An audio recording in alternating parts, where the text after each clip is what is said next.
Does the return of Coach Robin Fraser inspire hope, Ollie? And I'm trying not to name the elephants in the room right off the bat. Maybe you will, but does it inspire hope?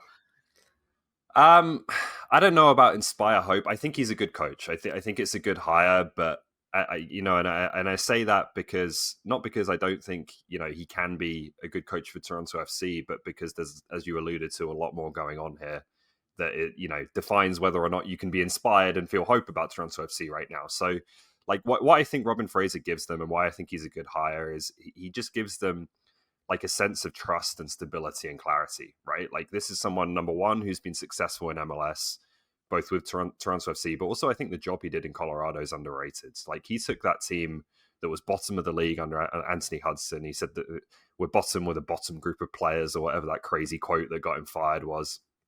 And he took them within a couple of years to first place in the Western Conference. Like that's the only time in the history of that club since '96 they've won the West in the regular season. Best points per game they've ever had in a regular season under Robin Fraser.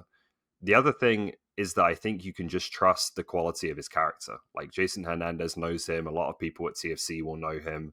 And I think that gives you kind of the clarity of if you're trying to assess your roster, trying to assess individual players, if a player can't do it under Robin Fraser or isn't fitting in under Robin Fraser, they probably never will, right? So that gives you some ability to start to build this roster and understand what you've got. So those are all good things, but then you come to the but and all the other stuff here, and it's like I think he is someone who can build the house, but what materials is he going to be given to build it, right? And if someone has already spent a lot of money, to extend this metaphor, on some really expensive windows that keep breaking, like doesn't matter how good the builder is, like what's he meant to do with that? So those are still the questions that I think have to be answered with TFC, and we don't have many answers to, as we'll probably get into a little bit here.